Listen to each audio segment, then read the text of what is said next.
بسم اللہ الرحمن الرحیم۔ السلام علیکم ورحمۃ اللہ تعالی وبرکاتہ۔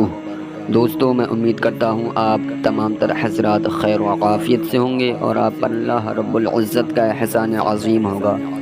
صلاۃ والسلام ہو سرکار دو عالم صلی اللہ تعالی علیہ وسلم پر، اور صلاۃ والسلام ہو آپ کے آل پاک پر۔ ناظرین کرام، آج کی اس ویڈیو میں ہم بیان کریں گے کہ نماز کے شرائط کتنے ہیں۔ دوستو، آج کل 90% لوگ ایسے ہیں کہ ان کو یہ معلوم نہیں ہے کہ نماز کے شرائط کتنے ہیں، نماز کے فرائض کتنے ہیں اور نماز کے واجبات کتنے ہیں۔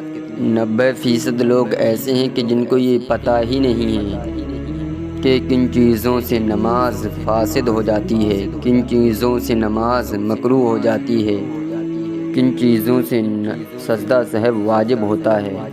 بہت کم لوگ ایسے ہیں کہ جن کو یہ معلوم ہے کہ کن چیزوں سے نماز مکروہ ہو جاتی ہے، کن چیزوں سے نماز فاسد ہو جاتی ہے، کن چیزوں سے نماز میں سجدہ سہو واجب ہوتا ہے، اور نماز کے شرائط و فرائض اور واجبات کتنے ہیں۔ اور جب ہم کو یہ معلوم ہی نہیں ہوگا کہ کن چیزوں سے نماز مکروہ ہوتی ہے، کن چیزوں سے نماز فاسد ہوتی ہے، کن چیزوں سے سجدہ سہو واجب ہوتا ہے۔ فاسد کا معنی یعنی کہ نماز ہوتی ہی نہیں ہے، اور مکروہ تحریمی وہ ہے کہ اگر وہ نماز میں پا لیا جائے تو اس نماز کا دوبارہ پڑھنا واجب ہے۔ جب ہم نماز پڑھیں گے اور ہم کو یہ معلوم ہی نہیں ہے کہ نماز کے فرائض کیا کیا ہیں، نماز کے شرائط کیا کیا ہیں اور نماز کے واجبات کیا کیا ہیں، اور ان میں سے اگر ایک بھی چھوٹ گیا تو ہم کو معلوم ہی نہیں ہوگا کہ ہم سے کہ فرائض چھوٹ گیا یا واجبات ہم سے ترک ہو گیا یا نماز کی کوئی شرط چھوٹ گئی، اور ہم ایسے ہی غلط نماز پڑھ کر چلے جائیں گے اور ہم سوچیں گے کہ ہم نماز پڑھ کر آئے ہیں، اور ہمیں پتہ نہیں ہے کہ ہم کتنی بڑی غلطی کر آئے ہیں کہ نماز کے فرائض میں سے کوئی چیز ترک کر کے آئے ہیں یا واجبات چھوڑ کر آئے ہیں، اس وجہ سے ہماری نماز ہوئی ہی نہیں۔ تو دوستو، ہر انسان کے لیے ضروری ہے کہ وہ نماز کے فرائض، نماز کے شرائط اور نماز کے واجبات، وضو کے فرائض، وضو کے شرائط، طہارت وغیرہ، ان تمام مسئلوں کو جانیں، اور ان تمام مسئلوں کا جاننا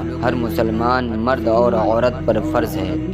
تو ہم کو چاہیے کہ ہم ان مسائل کو اپنی مسجد کے امام صاحب یا اپنی بستی کے کوئی حافظ یا کسی مولانا سے ان مسئلوں کو جانیں۔ تو دوستو، میں آپ کو اس ویڈیو میں آپ کو نماز کے شرائط بتانے والا ہوں، آپ اس کو سنیں اور اس کو یاد کر لیں۔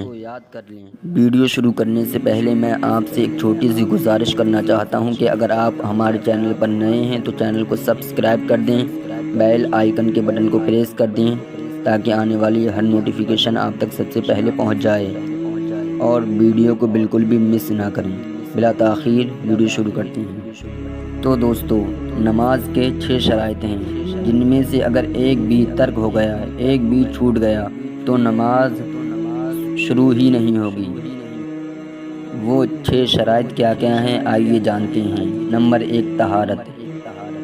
پہلی شرط طہارت ہے، یعنی کہ نمازی کے بدن اور کپڑوں کا پاک ہونا، اور اس جگہ کا پاک ہونا جہاں پر نماز ادا کرے، یعنی کہ اس جگہ پر کوئی نجاست نہ ہو، جیسا کہ پیشاب، پاخانہ، خون، شراب، گوبر، لید، مرغی کی بیٹ وغیرہ وغیرہ، اور نمازی بے غسل بے وضو بھی نہ ہو۔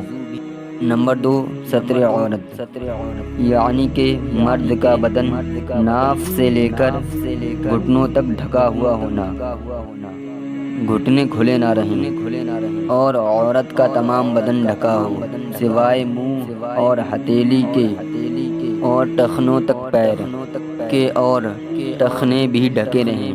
نمبر 3، وقت، یعنی کہ جس وقت کی نماز ادا کرے اس وقت کا ہونا، اور قضا نماز کے لیے کوئی وقت نہیں سوائے مکروہ ٹائم کے۔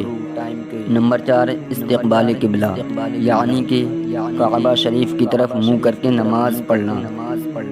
اور نمبر 5 نیت، یعنی کہ جس ٹائم کی نماز ادا کرے اس کا دل میں پکا ارادہ ہونا۔ جس وقت کی جو بھی نماز پڑھے، یعنی فرض یا واجب یا سنت یا نفل یا قضا پڑھنا ہو تو دل میں اس کا پکا ارادہ کرے کہ یہ نماز پڑھ رہا ہوں۔ اور نمبر 6 تکبیر تحریمہ، یعنی کہ لفظ اللہ اکبر سے نماز شروع کرنا۔ نماز میں یہ 6 چیزیں شرط ہیں، ان میں سے اگر ایک بھی چیز چھوٹ گئی تو نماز شروع ہی نہیں ہوگی۔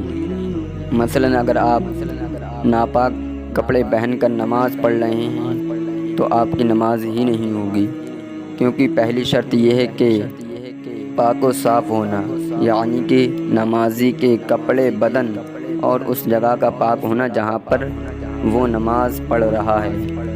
اور اسی طرح ستر عورت، یعنی کہ ناف سے لے کر مرد کو گھٹنوں کے نیچے تک چھپانا، اور عورت کو تمام بدن چھپانا سوائے چہرہ، ہتھیلی اور قدم کو چھوڑ کر۔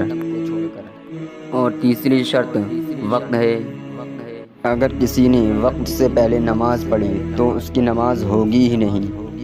مثلاً ابھی ظہر کا وقت شروع نہیں ہوا ہے اور وہ نماز پڑھنے لگے تو اس کی نماز ہوگی ہی نہیں، اس کو دوبارہ پڑھنا پڑے گی۔ اسی طرح اور دوسری نمازیں اور قضا پڑھ سکتا ہے۔ اور چوتھی شرط استقبال قبلہ ہے، یعنی کہ کعبہ شریف کی طرف منہ کر کے نماز ادا کرنا۔ اگر کسی دوسری سمت منہ کر کے نماز پڑھے تو اس کی بھی نماز نہیں ہوگی۔ اور پانچویں شرط نیت ہے، یعنی کہ جس ٹائم کی، جس وقت کی جو نماز پڑھے اس کا دل میں ارادہ کر لے۔ اور چھٹی شرط تکبیر تحریمہ ہے، یعنی کہ نماز شروع کرنے کے لیے لفظ اللہ اکبر کہے۔ یہ 6 شرط ہیں، ان کو آپ پختہ طریقے سے یاد کر لیں تاکہ آپ نماز میں کوئی غلطی نہ کریں۔ تو دوستو، میں اللہ رب العزت سے دعا کرتا ہوں کہ اللہ رب العزت مجھے اور آپ کو صحیح طریقے سے سنت مصطفیٰ پر نماز ادا کرنے کی توفیق عطا فرمائے، نماز پنجگانہ پڑھنے کی توفیق عطا فرمائے، میرا اور آپ کا خاتمہ ایمان پر فرمائے، آمین اللہم آمین۔ دوستو، میں امید کرتا ہوں کہ آپ کو ہماری ویڈیو پسند آئی ہوگی۔ اگر ویڈیو پسند آئی ہو تو لائک اور شیئر ضرور کر دیں، اور اگر آپ نے ابھی تک چینل کو سبسکرائب نہ کیا ہو تو چینل کو سبسکرائب کر دیں، بیل آئیکن کے بٹن کو پریس کر دیں تاکہ آنے والی ہر نوٹیفیکیشن آپ تک سب سے پہلے پہنچ جائے۔ آج کے لیے بس اتنا ہی، ملتے ہیں اگلی ویڈیو میں۔ خدا حافظ۔